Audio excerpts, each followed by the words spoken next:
Мечта, чтобы во всем мире был мир, все наши детки были здоровыми, чтобы наш народ процветал и также дальше в будущем поколении нас радовал своими новыми открытиями и, естественно, своими успехами. Чтобы все были здоровы, все остальное будет. На самом деле это очень сложный вопрос. Мечта у всех, наверное, разная. Если говорить о мечте материальной, то это одна мечта. Если говорить о мечте семейной, то есть когда у тебя здоровые дети, любимая жена, родители.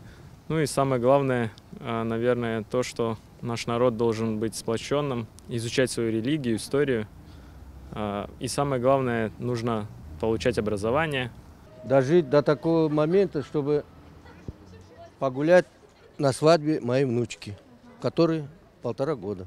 Хотелось бы стать полезным для общества, сделать что-нибудь хорошее и войти в историю чем-то хорошим. Ну, мечта сбылась, дом построила вместе с мужем.